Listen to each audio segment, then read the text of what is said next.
Welcome to Money Talks, a series of interviews with me, Liam Halligan, Economics and Business Editor of GBNews. In this episode, I talked to Francis Egan, CEO of Cuadrilla, an oil and gas exploration company which has been assessing the opportunity to frack gas reserves across the UK, particularly in Lancashire. Speaking to me in Blackpool on the day Ofgem announced a 54% rise in the price cap for household fuel bills, Egan refers to the sharp increase in UK wholesale energy prices as a colossal failure in government energy policy, a disaster in the making for at least 10 years. Egan claims that fracking has been demonised by well-funded opposition groups, and he points to scare stories of water being polluted or gas coming out of people's taps, all of which he says are nonsense. The Cuadrilla CEO wants Boris Johnson to reverse the moratorium on exploring for shale gas immediately, which he says will create jobs, raise tax revenues and reduce energy costs in the north of England, in the seats that the Prime Minister needs to win to keep him in power. Can I put to you, an awful lot of people, particularly on a day like today when energy prices have gone up so much for ordinary people, the result of high wholesale gas prices and indeed oil prices, they're over $90 a barrel now, heading for triple digits again, the highest since 2014. A lot of people are saying, why don't we just frack? We've got lots of hydrocarbons underground here in the UK. Why do you think fracking is so controversial? Well, I think there are a number of strands to that. I think the first point I would make is that the increase in the wholesale price is a colossal failure in government energy policy. This is a disaster that's been in the making for at least 10 years. I've been in this job trying to persuade the government for 10 years to get on with this, and I've dealt with 10 separate energy ministers in that time frame. And that gives you an indication of, the kind of focus, or rather lack of focus, that's on this. And lack of gas storage, of course. So when these swings in wholesale prices arrive, which are a function of global supply and geopolitics, if we haven't got lots of gas stored, the UK is more vulnerable buying that gas on what we call the spot market, right? The UK and Europe, for that matter, both of whom have taken almost a criminally negligent approach to their energy policy. For example, today, the wholesale gas price in the United States is 6 times lower, 6 times lower than it is in the UK. And they are fracking. And they are fracking. And they are, because they're effectively self-sufficient in gas. So there is this kind of narrative that there's nothing we can do about this is international gas prices, we're at the mercy of the market. That's not the case. If that was the case, the wholesale gas price in the US would be the same, pretty much, bar transportation costs, than the wholesale price here. It's not. It's order of magnitude different. We should be developing our own resources, onshore and offshore.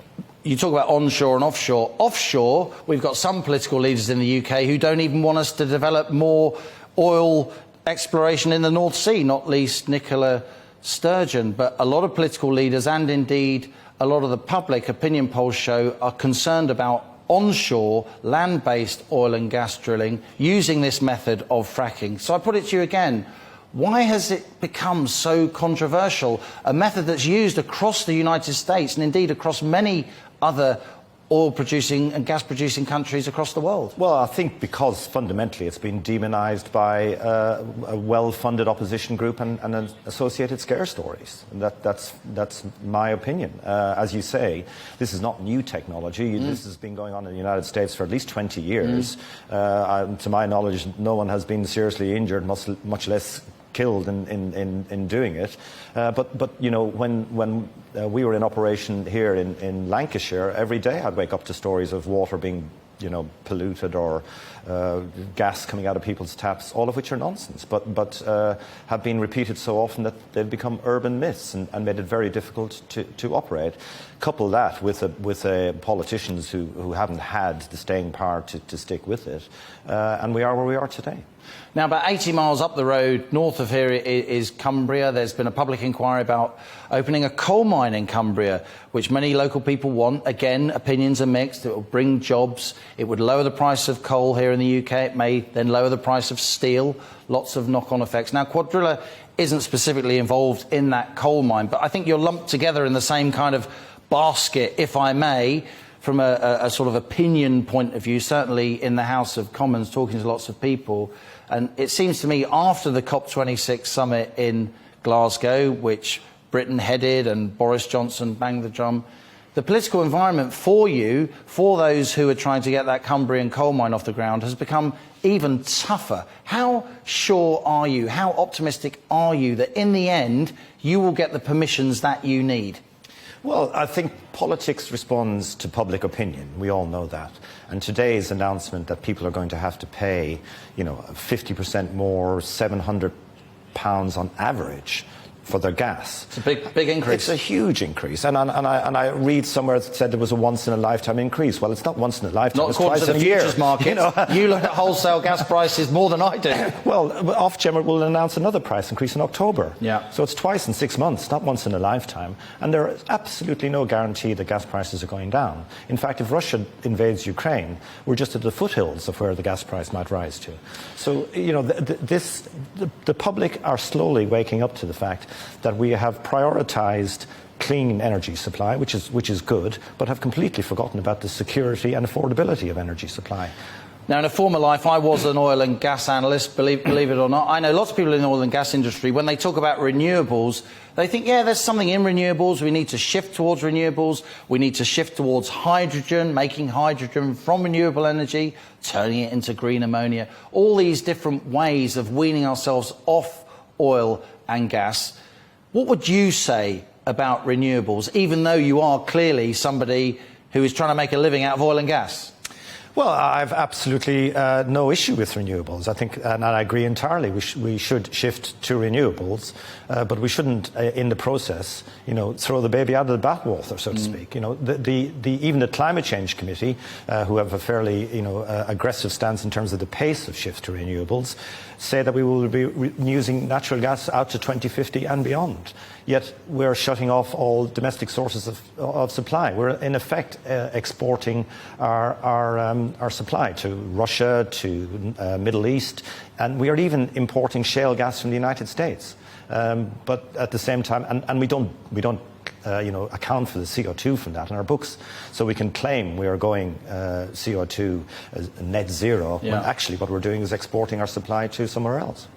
Do you think, despite all the razzmatazz of COP26, given that now the rubber's hitting the road, energy prices are rising, it's a really big political issue, not just for low-income and vulnerable households, but for middle-income households too. The Chancellor unveiling a massive multi-billion-pound support package, lots of which will fall again on consumers.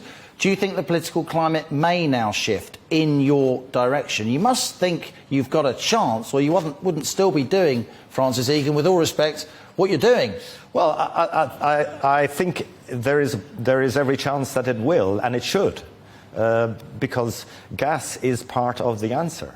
And it's a significant part of the answer. Relatively clean as a hydrocarbon, is it, compared to oil or coal? Exactly. I mean, the European Union have qualified it as renewable. Yeah. So there is every incentive for the government to explore and exploit the country's gas reserves. It will create jobs, it will create tax revenue, and it's certainly better for the environment than importing it from Russia or across the Atlantic from America. So we should be doing it. Are you getting any signals at all from civil servants, from officials, from ministers, even from MPs in the House of Commons, that in the end you might get the permissions you need? Because it's not just about lowering energy prices here in the UK or stopping them from rising even more. It's also about jobs and regional growth, isn't it? Fracking in a part of the UK like this, like Blackpool, like Lancashire, further up the coast in Cumbria, it could really revitalise at least part of the economy. Absolutely. I mean, Cuadrilla on its own spent £300 million in just exploring for shale gas here in Lancashire, and that was just the beginning of the campaign.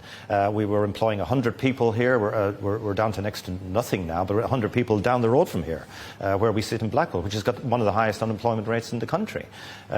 So, the opportunities are evident, and I think there are plenty of MPs in the House of Commons who are prepared to support it, and hopefully publicly prepared to support it. I wouldn't claim that there's a majority of MPs, but I think the announcement today, the Chancellor giving us our own money back to lower the prices, will have a lot of people scratching their heads. Why are we importing gas? Why are we importing shale gas from the United States when we have it beneath our feet here? So finally, Francis Egan, we're grateful to you for coming in. We do appreciate it. But finally, what is your message to Boris Johnson here and now, post COP26, but also post this Ofgem energy price rise that's going to cause him a big political headache ahead of these May local elections? What can fracking do for him and his political future? What can Cuadrilla do for him and his political future? Well, I think he needs to reverse the moratorium immediately on exploring for shale gas, make it clear that government policy is to support it, and then we'll create jobs, tax revenues and reduced energy costs, all here across the north of England, which is the seats he needs to keep him in power. Francis Egan, CEO of Cuadrilla, my latest Money Talks guest. Very good to see you. Thanks for coming in. Thank you. Thanks a lot for listening to Money Talks with me, Liam Halligan, Economics and Business Editor of GBNews. If you've enjoyed this episode, then please leave a rating or review on Apple Podcasts, YouTube, or wherever you're listening. Do subscribe to this podcast and also check out my daily television show, On the Money, at 1 p.m. Monday to Friday on GB News or via the GB News app. GB News, Britain's news channel.